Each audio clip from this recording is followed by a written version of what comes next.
Hello, everyone. You're listening to another episode of Let's Talk Sports with Tim McKain, and I have the pleasure of interviewing Justin Trey Harrell. He is a mixed martial artist, wrestling superstar, wrestling champion at ECU. How you doing today, sir? I'm doing well. Just early work this morning and coaching after that and then training. Yes, sir. Yes, sir. What is it like training and coaching in this pandemic? What are some of the challenges that you've faced or you don't have to face? I'll start out with coaching because that's what it affected heavily. Because obviously right now we should be in wrestling season, but we're in preseason because season don't start until April, and it cut the boys' year to like 7 weeks instead of having like 3.5 months. But for some of my wrestlers, it's a blessing in disguise because some of them had like surgery over the summer, so it helps them out to recover. But then it also hurts them because I have like some guys that are seniors that is taken away from that are like right there to get their 100th win, but they need maybe like 30, 40 matches to get it, and they're not going to be able to reach that this year because we're only allowed, I think, 28 total this year. And so that's one thing that's going to affect. But we can't. And then you can't coach like on campus. You can't at South Central or any school publicly right now. You can't touch each other because like COVID violations. So like we have like weight training Monday, Wednesday, Friday, and Tuesday, Thursday I hold club practice at my assistant coach's house. So we are able to we'll have a loophole and be able to wrestle because that's the way you get around is having a club team. There's multiple teams. I mean, there's maybe like I think another 2 or 3 schools around the county started their own little club this year just so you can get through the loophole to have it. And I mean, I just been doing it since COVID, like because we have our own set of mats. My assistant coach has mats. I have my own set of mats. So that's how I always get my training in until my coach opened the gym back up.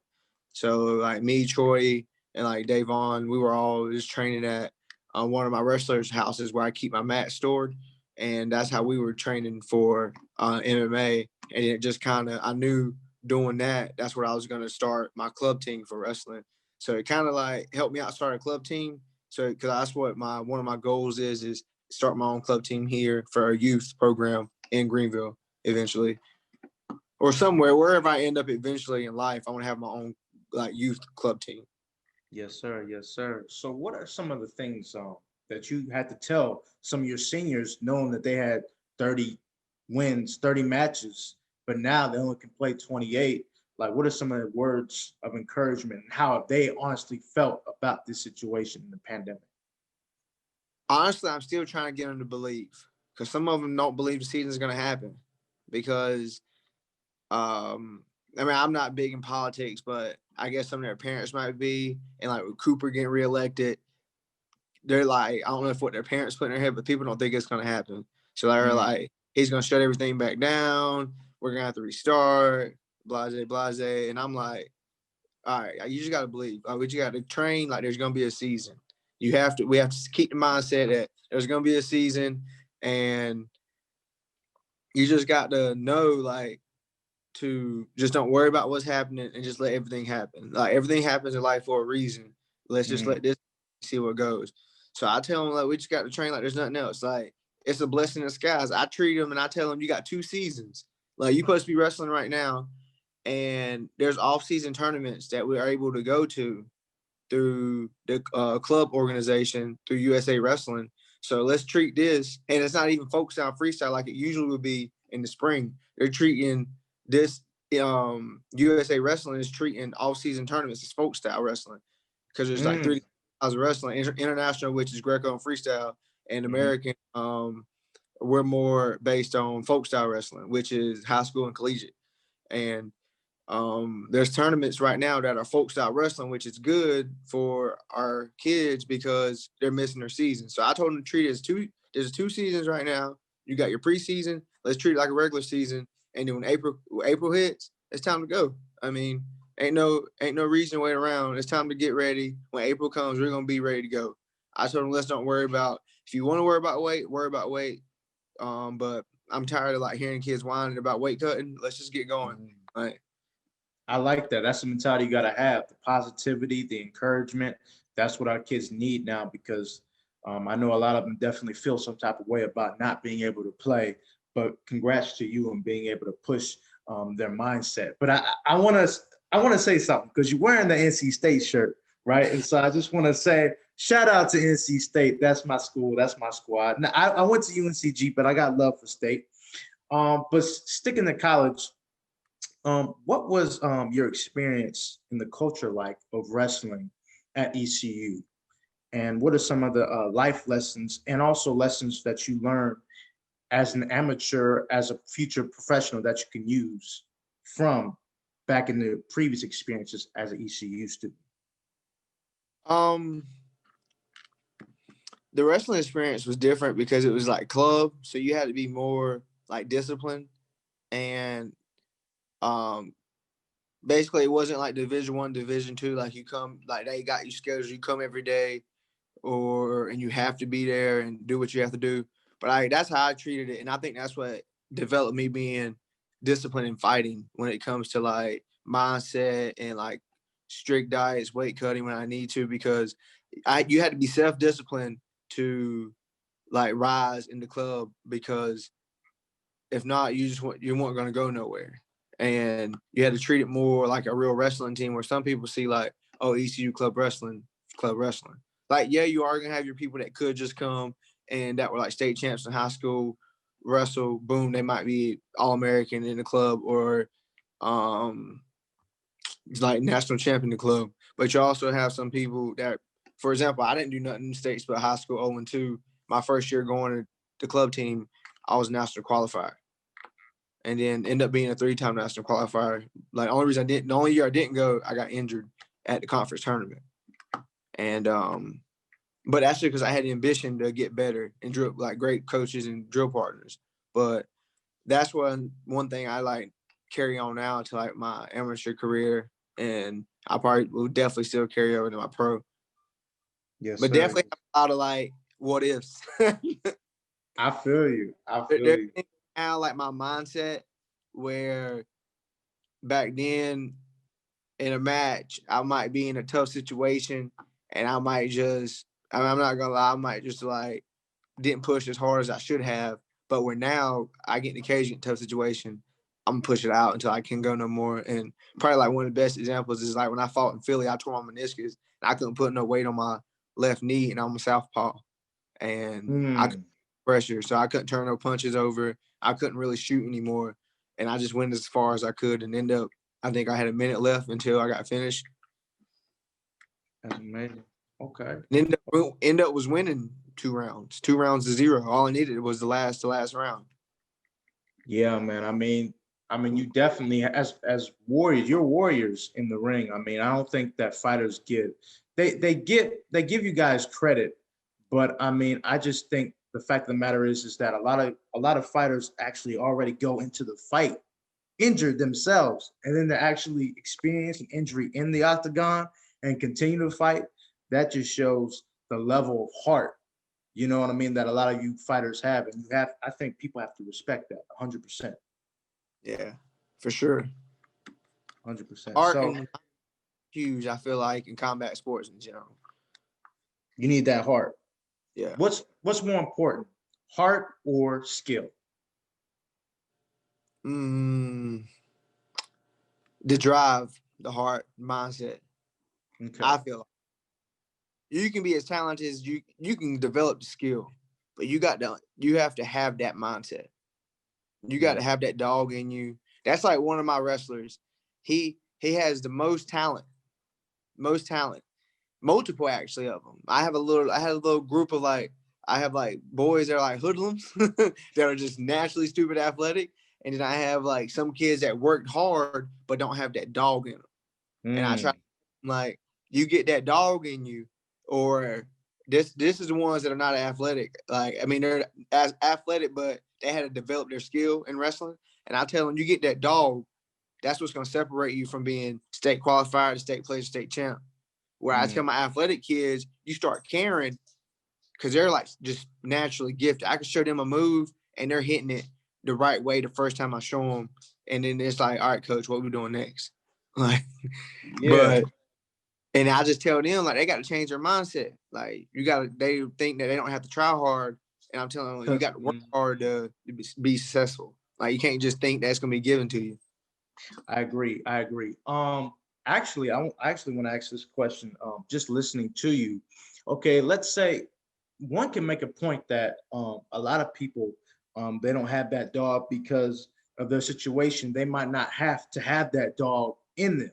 So for a fighter who's got heart, but he doesn't have that dog, how do you develop that dog mindset to say, hey, I'm about to, because you see it in basketball, you see certain athletes um, and they were raised a certain way, so they don't have to uh, make it necessarily in that sport. You know what I mean? But like, Yeah. how do you create that dog in a kid that has heart, but he doesn't have that dog? How do you develop that dog? Drill partner. There's three things you need in a fight room, combat room in general. What's the language on here? You good? All right, so I'll just put it like this. There's three things you need. You need someone that's gonna beat your ass, someone that you can kick their ass, and then someone that's about the same as you, and y'all gonna go grinding back and forth. That's what's gonna develop.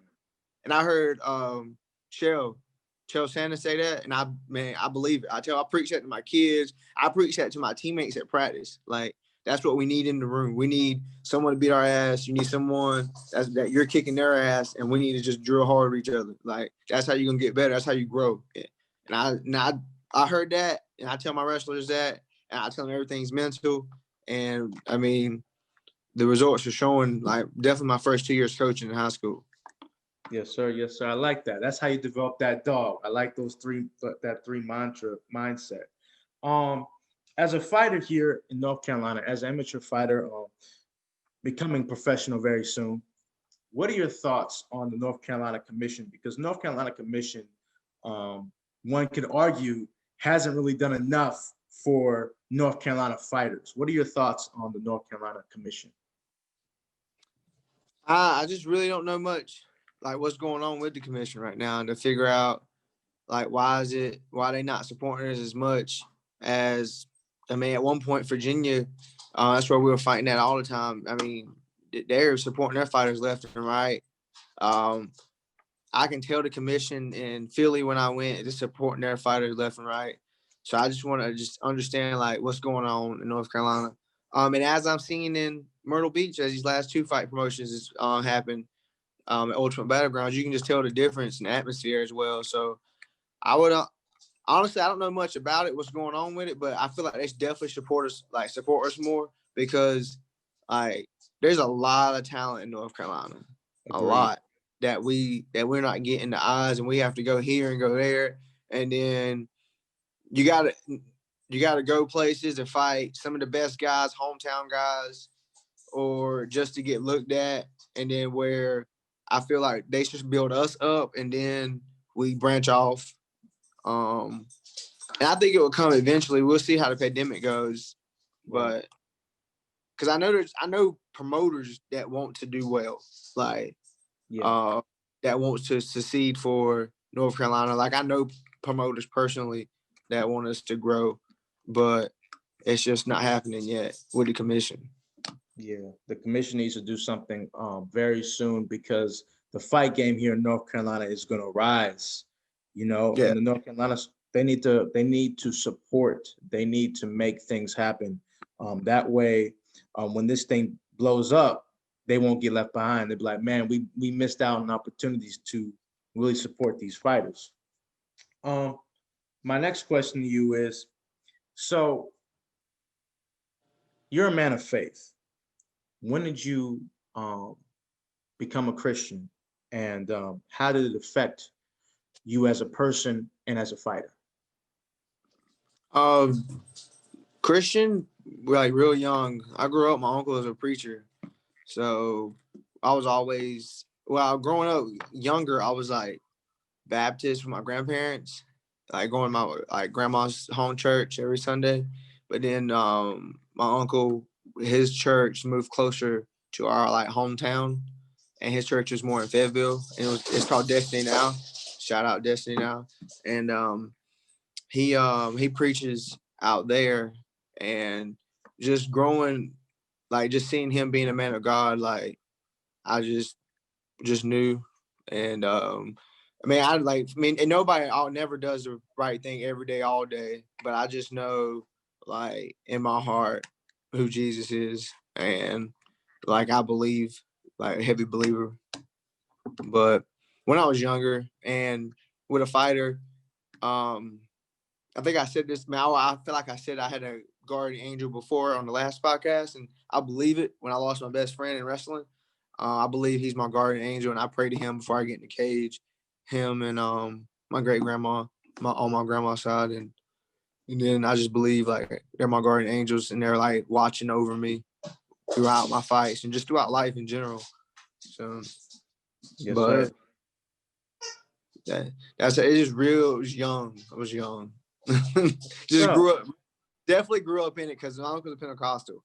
So I went from like Baptist quiet to like going to church, people speaking in tongues, running around and hopping up and down. So yeah, definitely seen people like pass out speaking in tongues like really young. So that doesn't bother me like at you went to a all. black church, didn't you? There was a black church. My uncle's white, but it's definitely a black church, multicultural. Okay. But like, if you ever like would hear him preach, you'll think he's a black man. Yeah. Gotcha. Okay. Sure. That's what's up. That's what's up. So when is your next fight? Do you have plans to when you planning to fight next? It's not official, and I Okay. don't want to jinx it, Gotcha. but it's looking like February 6th that I might be making the debut. So Debut. yeah, pro debut.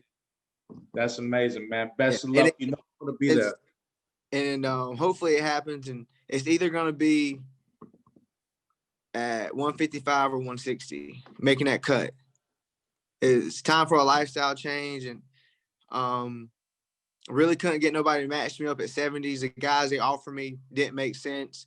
I got maybe like three guys that I feel like I can beat that they offered me at 70, but it was just maybe too much pro experience. One guy had 11 fights, one guy had 5, one guy had 4, and it's my debut. Right. And coach liked the matchups for in the future, but like he was like, for my debut, I should fight like someone 0-1, 1-0, or a debut guy. So I haven't heard back since yesterday about the guy that I accept the fight against, but we'll wait and see. Yes, sir. I cannot wait. I'm enjoy the holiday and then I'll make this cut. I haven't seen those numbers in a long time. Yeah, but I did like a body fat test, and I did like where it tells you how much water weight you have in your system, how much fat's on your body, and I got some of the weight to lose. It's gonna be tight. Like it basically said lean mass of my body was like 158 pounds, and I was only weighing like 189 when I got that done. Oh wow! So that last 5-10 pounds, I know it's gonna be tough. I cut to 55, but we'll see. They told me that the guy might be willing to do a catch weight at 60. So I think that would be decent. But knowing my mindset, even though it says 60, I'm still going to test that 5 pounds to see if I can get to 55. So you're comfortable. What's your comfortable weight? What's the weight where you say, okay, that's the fight weight that I'm comfortable fighting in? Comfortable fighting? I like 70, but I know I ain't Woodley big yet to be a through 70.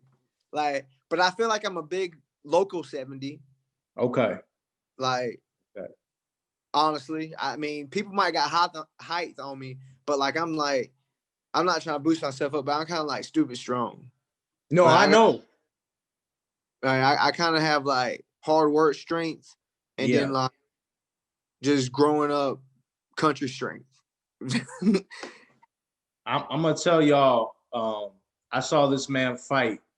When he talks about strength, he's got it, man. I mean, the amount of power that this man's fist has when it goes against someone's face, it's the real deal, man. It's the real deal. So I cannot wait to see you. You know, I'm gonna be there. Best of luck to you, man. Oh yeah, definitely Definitely gonna think. And it's all what I wanted to do though. I mean, it was the plan from. I mean, once I got with my new coach, Coach Carlos, shout out to him. It's always been the plan. Like eventually try and test the waters at 55. Mm. He thinks I'm gonna be a big 55, so he thinks it'd be like better for me because height wise, I'm only 5'9.5", and when I fight 70, I'm usually the shorter guy. And then he feels like some of my fights that people come back a lot bigger than me because when I come back from the fight after weighing in, I'm only going to be hitting about 85, 88 in that range. So I put on about 18, 15 pounds every fight. But some of them guys you can tell come back thick. Yo, okay.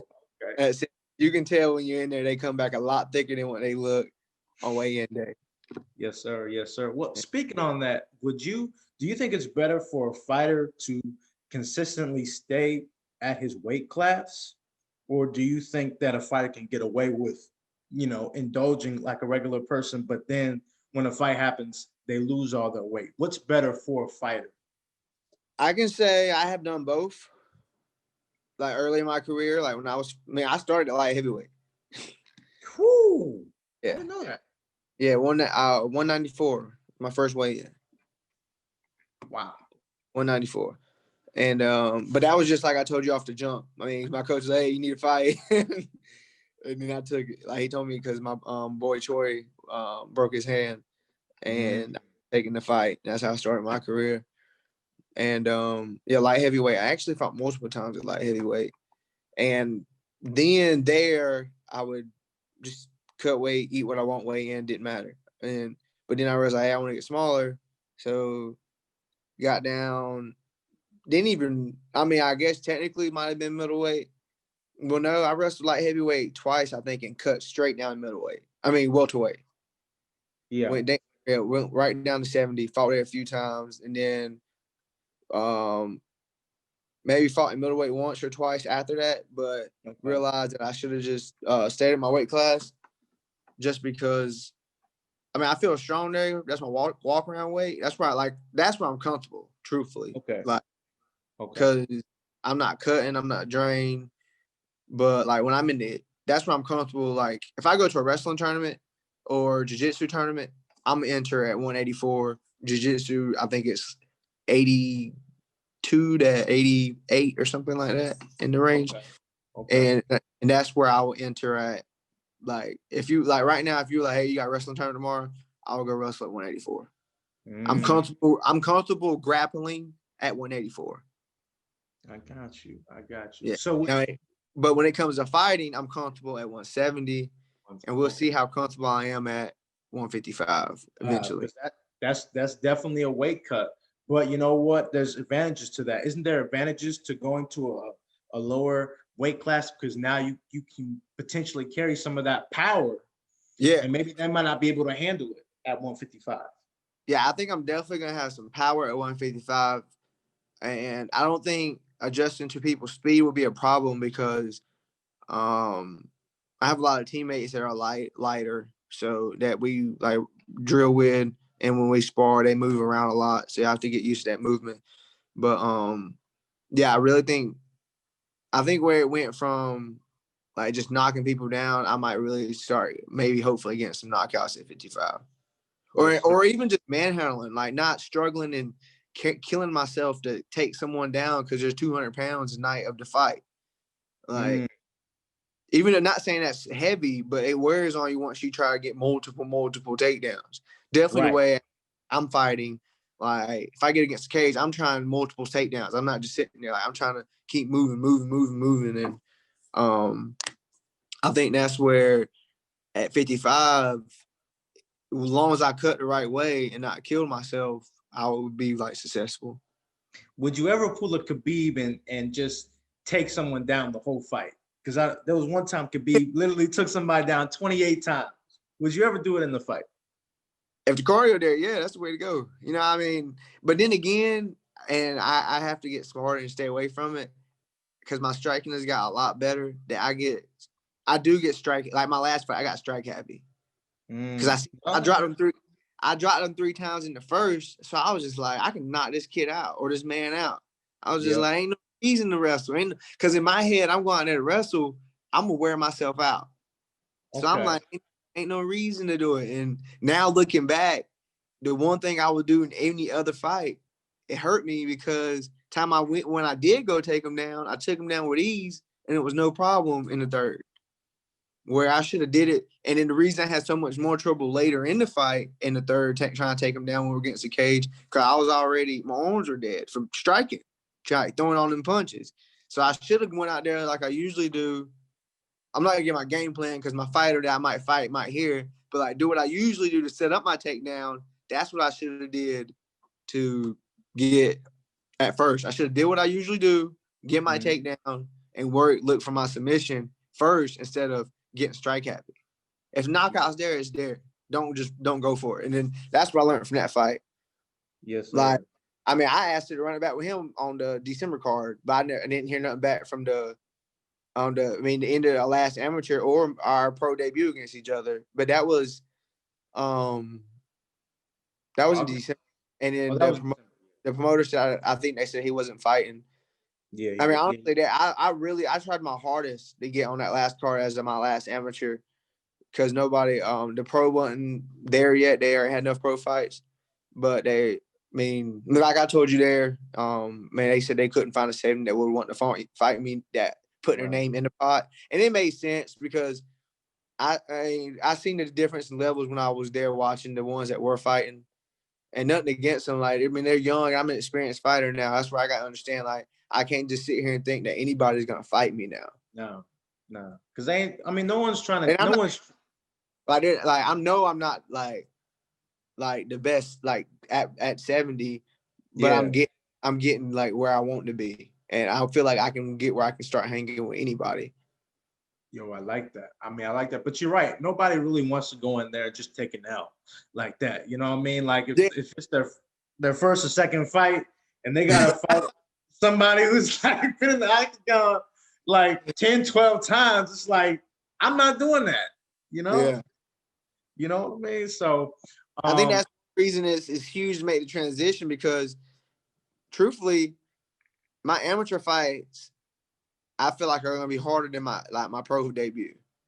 My last shout out to Souls, he was tough. I beat him, he was tough. Jordy Garbarino in Pennsylvania, he was tough. I would love to run that back any day, just because he even told me after the fight, like, I knew something was wrong with you because you stopped taking me down. I was controlling that whole fight. And then Hyde, he was tough. Like, it was a good fight. Yeah. Still in my eyes, I still can't figure out how it went that way. But he was tough, and I honestly feel like them last 3 fights could have been pro fights. Yeah. I mean, what I've seen from you, you definitely, this pro. You got pro written all over you, man. So I cannot wait to see your next fight. I'm just hoping I'll get on the card together. I know my boy Charlie already got set up. I'm hoping that Troy finds a fight soon. It's tough for him to fight around here, and nobody wants to fight him. He's a big Trey Kane. Yeah, that's my boy. He's a big dude, man. He looks like a savage in the octagon. So I don't think people want to fight him right off because he's big, man. He's strong. Yeah, no, he's solid. All around. Like he's not just like what people probably see in his videos. Like they used to think he was just a wrestler. Like he's like, no, he's all around, and I'm just ready for him to finally get another fight. Yes, sir. Yes, sir. So my next question to you is so I know that you said 170 is the comfortable weight, especially as pro. 170, 155, 160. As a pro, would you ever go any higher than 170? Depending how big I get, and talking to my coach, and then that's one thing I realized as a fighter, and probably also being a coach. I make sure everything I do goes through my coaches. As coach, my head coach, I have 2 head coaches, Professor Daniel Abu, my jiu-jitsu coach, and then Coach Carlos, which I see more than often, like about 2 or 3 days a week, and then Coach Brad, he kind of keeps up my nutrition and how much water I'm taking in, and he's also like affiliated through jiu-jitsu with Professor Daniel, and I make sure everything I do goes through them. So Yes, sir. then- Yes, sir. so if they eventually feel like hey Trey, you getting big enough where you're able to go with middleweight, you go to middleweight, because that's one thing I'm probably not gonna stop doing is lifting. I went to college and I love to lift. I mean, that's strength. I was in high school. I wrestled my senior year 145. Went to college. Told the coaches that I wasn't cutting. Next thing you know, I started lifting. I was wrestling 174, and then before I knew it, I got up to like off season 213 and cut to 84, and then decided that sophomore year that I was gonna cut to 65, which I shouldn't have, because I would probably end up going to nationals at 74, and then I just stayed, kept gaining muscle, always got up to 200 maybe, and cut down to 84 for wrestling in college for my last 2 seasons. Yeah, so that's the one thing that I wonder about, because like, and when it comes to cutting weight and going, so let's say you're 205 and you have a fight at 160. Do you take that fight, or do you say no, that's not a good fight for me? Because not only are you losing weight, but you're losing muscle. Yeah, it's not a good fight for me. The only reason I'm probably comfortable cutting weight this time, because after my fight in October, I kept my weight down. The highest I probably got, and this is like a pack. I mean, and it's gonna sound like a lot of weight, but this is talking about like Thanksgiving heavy, 2-3 families going to. I got up to probably like 190, but I can tell it was food because I woke up the next morning and I was 185. Ooh, okay. And I know my body. I sleep off like a pound or two a night, so I usually wake up about right now daily 85, 86. So that's why I decided like, okay, I can cut that. I can make that cut. Got you. So Yeah. cutting too much weight, that's not just an age thing. Because like for Roy Jones Jr. in the last, he's a boxer. Yeah. For people who don't know, Roy Jones Jr. was probably the best boxer in the 90s outside of Mike Tyson. He went from middleweight to all the way up to heavyweight, and he won the championship. But then he went back down, and he lost the muscle. So you're saying, and from my perspective, I looked at it and I said, well, maybe the reason why he wasn't the same was because of his age. But is it just because of age, or it can be a younger fighter? If they cut too much weight, you still might end up losing that fight because you're losing muscle mass. Exactly. That's how I feel. Like if you weight cutting, it can be a good and bad thing. If you got the weight to cut it. If you don't cut it. Like, I mean, you have some people out here that weighs the same weight I do. That's like 185, but walk around 185, but they don't have it to cut to 655 or 65 because they're so lean and like, like that's why I think that it depends on you really. If you're going to be serious about the sport, I feel like you really need to go either go to your local doctor, get the body fat test, find out how much is really fat so you can do it the healthy way instead of killing yourself. That's why, I mean, I hated it when I was in high school, the hydration testing. Yeah. But I love it now as a coach because I love it and hate it because sometimes it's stupid. Because you have these kids that could cut the weight, but then if they come in so heavy on hydration day, then their body fat so small they're not able to cut it, but it's because they came heavy that day. Gotcha. But I love the fact that how now it's keeping kids from getting like so sickly in wrestling. So kids used to get sick in wrestling before. So like people used to cut too much weight. Yeah, I'm not as sure because if this is true or not, but I'm pretty positive maybe something happened like way back even before my time in high school. Something happened where I think someone cut too much weight and then maybe in another state or so and passed away, or something happened like. Don't quote me on it, but I'm pretty. I think I'm pretty positive that's one of the things. People are cutting way too much weight. Way too Yeah, much that's weight. the problem. That's the problem. I You, mean, look. you used to be able to like now, like, I mean, we're not allowed to have trash bags or sauna suits we're not supposed to Okay. in the wrestling room. Mm. But if you don't see it, you don't see it. Yo, that sounds like that. You know what that sounds like? That sounds like a college coach that knows something's going on, but he like, I ain't seen nothing. I ain't asked no questions. I don't know what's going on. Hey, be like, you go up to one of the other wrestlers and you be like, hey, I know I don't know what I just heard. When you hear the trash bag ringing, like, yeah, I don't know what I just heard, but you ain't gonna tell so-and-so to go take it off before I see it, before I get in trouble. Yo, that is great, man. So, hey, Justin, where can they find you on social media? And do you have any YouTube um, videos of like you training or coaching? Because I think people would love to see that.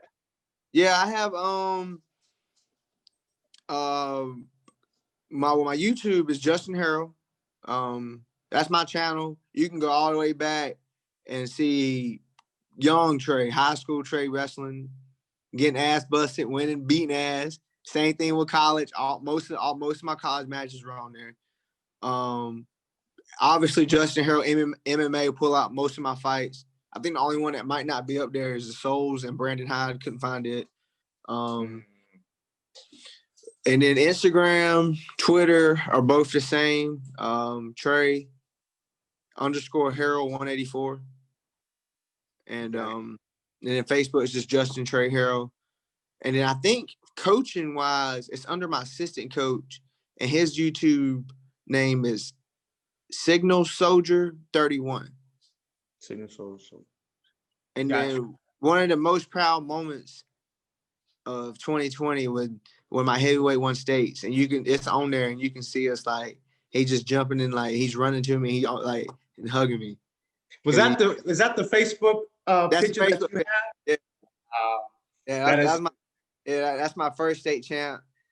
I try to hold it in, but he started. I could just see his face, and I don't know, just tears of joy. Like that's just something like because I didn't win states. Like I said, I went to high school in 0-2. I hit my peak in college, but I won a conference championship, which in college you win conference, you get a ring. And I knew how I felt knowing when I'm about to get a ring.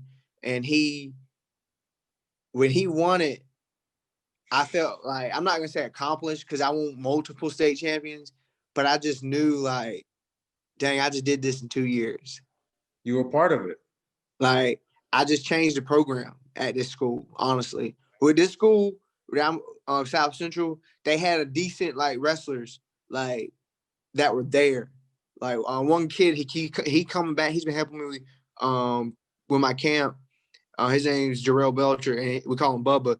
He plays 3 times, I think 5, 4, 3, but he lost in the semis.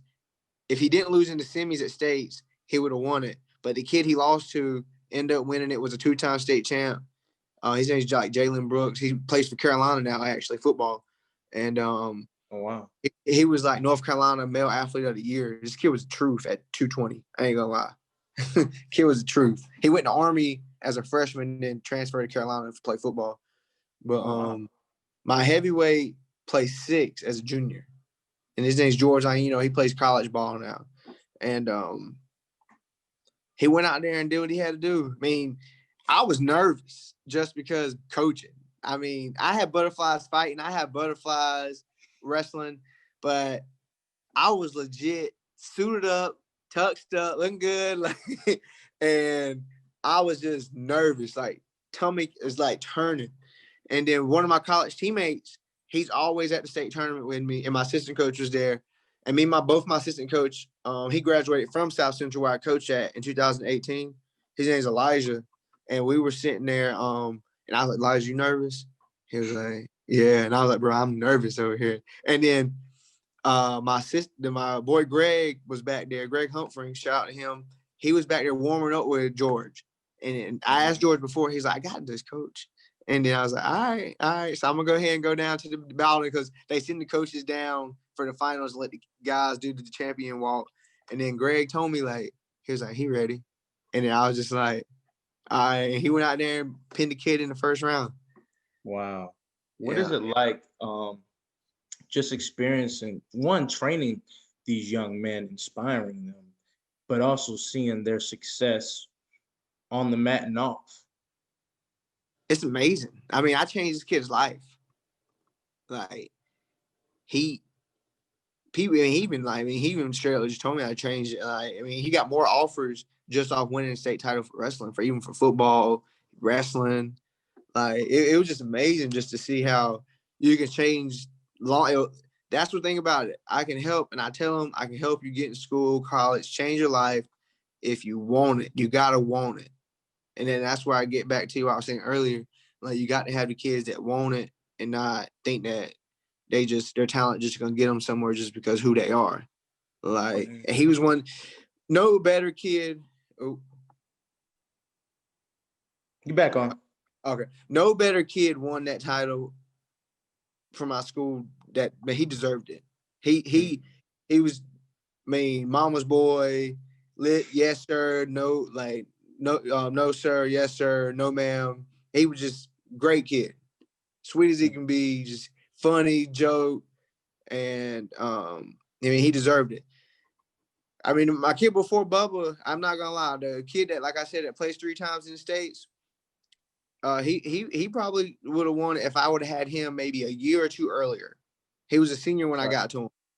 If I would have had him a year or two earlier, he would have won it. No doubt in my mind. No doubt in my mind, he would have won it for sure. Yes, sir. Well, Justin, I really appreciate your time, man. I cannot wait to see your next fight, but I want to see you coach. I want to see you train because I definitely see, I hear the passion that you have for coaching in your voice and just your love for these kids. It's amazing, bro. Oh yeah, like I was saying. Oh yeah, before I went on, I turned the school around. They were really nothing in wrestling. My second year coaching, we won Pitt County champions. And then when there's like 5 teams in the county, and we dominated. Like, the score was outrageous. It was like 200 to something to like 150. Wow. Yeah, but hopefully we can repeat it again with COVID. But honestly, I don't think they're gonna have a tournament this year. But we'll be ready the year after. You'll be ready. You heard it here. They coming. They coming. Oh, yeah. I love coaching, boy. That I love giving back, and I'm so passionate about wrestling. Like, it's my thing. I mean, my little boy was shooting single legs, like, not as like you should, but he's been shooting since he's about 2. The way he knows, like, pick up the leg, put it in the armpit, and I'll fall down for him, and then he'll know when I get on all fours that he needs to flatten me out, and then he'll try to flatten me out, and he'll roll me over, and he'll get on top, and he'll be like, "Pin daddy." Is he the next All-American? The next great All-American? Oh yeah, for sure. I like his mom and my fam, my girlfriend, they all tell me not to push it. So I'm not gonna push it. But I can tell the more we do it together, and the more he watches me wrestling on YouTube or me fighting, I can see that he wants to, like, he's like the combat. So leading toward, so I just can't wait to get him in the youth program. He was actually about to join a youth club, but then COVID hit. Yeah, it's unfortunate, but I cannot wait to see that, man. Yes, Oh yeah. sir. I appreciate you, man. You have a blessed day, brother. Oh yeah, you too, boss. Peace.